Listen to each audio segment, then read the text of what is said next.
Next, molecular properties, which include thermal, physical, chemical and mechanical properties. First we will see thermal properties. First one is specific heat thermal conductivity.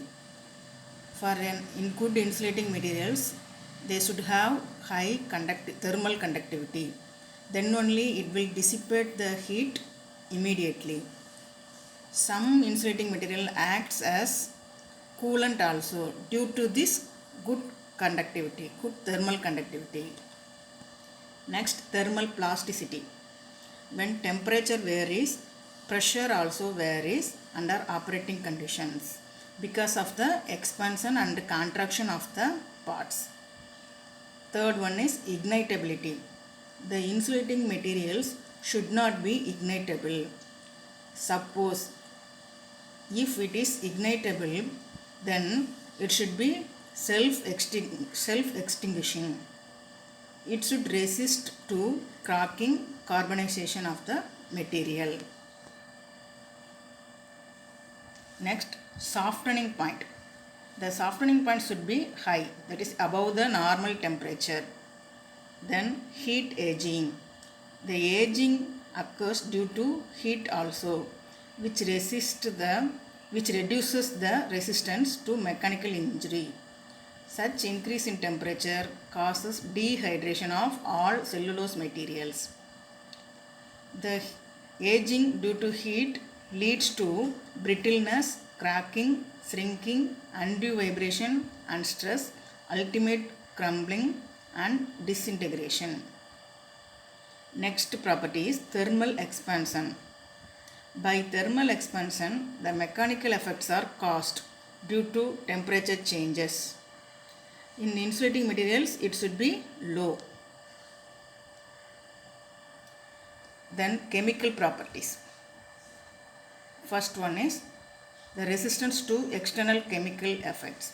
The insulating material should resist to external chemical effects like oils or liquids, gas fumes, acids and alkalis. The material should not undergo oxidation and hydrolysis. The next property is resistance to chemicals in soils. We know the high voltage cables are in underground. They may deteriorate by the action of chemicals in soils. So they should be resistant. They should be resistant to the chemicals in soils. Next, effect of water and tropical test. If the water is absorbed by the insulating material, which will reduces the electrical resistance and dielectric strength. Next property is density. The density of the insulating materials will be low. Next, viscosity.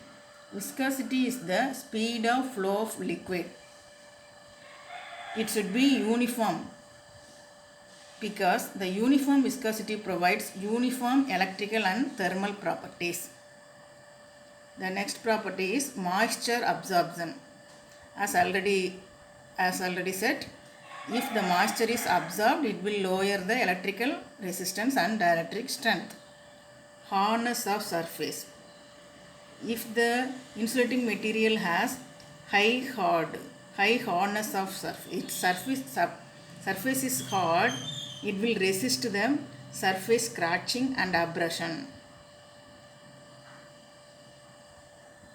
Next, surface tension. Surface tension should be low. Uniformity. The dielectric should be uniform throughout because it will keep the electrical losses as low as possible and electrical stresses uniform under high voltage difference. For solid insulating materials, the tensile strength, compressive strength, shear strength, bending strength and impact strength are all important. They should be uniform.